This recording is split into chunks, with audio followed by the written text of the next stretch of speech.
এই হৈছে ভাগৱতৰ তাৎপৰ্য। গতিকে আমি ভাগৱত কি হৈছে শুনে বা আনে বা গান্ত অভিনন্দন কৰে সভাকো দেশনে কৰে ধৰ্ম পবিত্ৰ দেখা ভাগৱত ধৰ্ম কিনো বিপৰীত। আজি ভাগৱত ধৰ্ম আশ্ৰয় কৰিছে, কোনোবাই শুনিছে, কোনোবাই শ্ৰৱণ কৰিছে, আৰু কোনোবাই যদি বাটত গৈ থাকোঁতে যদি শলাগ লৈছে, সকলোকে পৰম পবিত্ৰ কৰে। এই হৈছে ভাগৱতৰ ধৰ্ম। আৰু এই ভাগৱত ধৰ্ম কোনে ল'ব পাৰে? ভকতেহে ল'ব পাৰে। আৰু ইয়াত আমি নামৰ কথা কৈ থাকিলে নহ'ব, ইয়াত শৰণ ভজনৰ কথাটো আছে। কাৰণ ভকত হ'বলৈ হ'লে শৰণ লাগিব। শৰণ নল'লে জানা জীৱন নিষ্ফল। দান দেই যিটো সিটো এৰাঘাট জল, গুৰু সেৱা নকৰিলে চাঙাল বুদ্ধি, অন্য দেৱ চৰ্চা লৈকে বিস্তাৰ হৰি, কৃষ্ণে কেহি লাগিব গলাচিটো নলয়, মিছাতে কষ্ট কৰি মই অপযন্ত। শৰণ লোৱা আৰু এৰাঘাট জল এফালে ভৰাই থাকিলে বাকীফালে ওলাই থাকিব। সেইকাৰণে যুৱক যুৱতীসকলক আমাৰ শৰণ দিয়া ব্যৱস্থাটো কৰিব লাগে। কাৰণ আমাৰ কুমাৰক কালতে ভাগৱত ধৰ্ম ল'বলৈ কৈছে। কাৰণ আমাৰ বয়স যদি 100 বছৰ হয় তেতিয়া নিদ্ৰাতে যায়, শুই থাকোঁতে আমাৰ 50 বছৰ গুচি যায়। 20 বছৰ আমাৰ কেতিয়া যায়?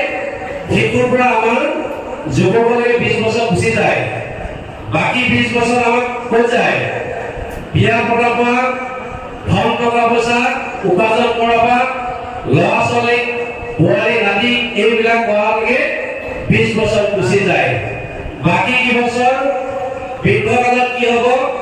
কাৰোবাৰ মূৰ বিষ, চকু বিষ, চকুৰে নেদেখা হ'ব, কঁকাল বিষ, এইবিলাক হয়।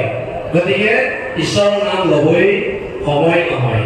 সেইকাৰণে কুমাৰৰ কালতে ভাগৱত ধৰ্ম ল'বলৈ কৈছে।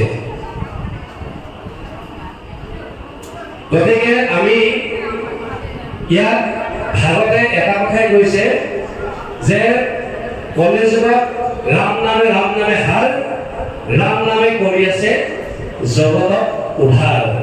কাৰণ মহাপুৰুষ শ্ৰীমন্ত শংকৰদেৱে আমাক যি ধৰ্ম দি থৈ গৈছে, আমি গুৰুজনাৰ কথা আমি পাহৰিলে নহ'ব।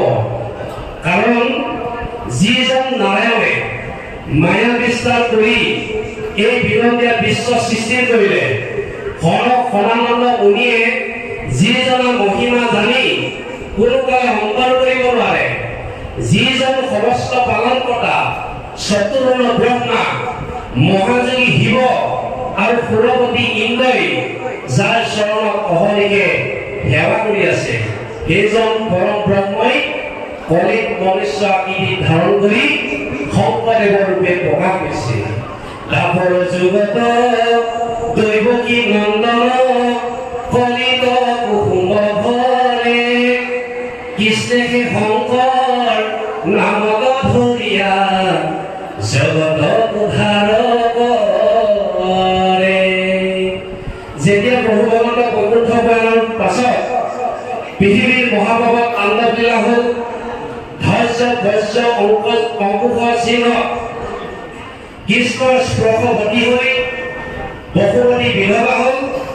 সেইকাৰণে গুৰু চৰিত্ৰত কৈছে, পূৰ্বকালে ইটো ৰাইজে নাছিলে ভকতি, নানা দেৱ পূজা মাত্ৰ আচলে সভৱতী, নানা দেৱ পূজয় লয় বলিদান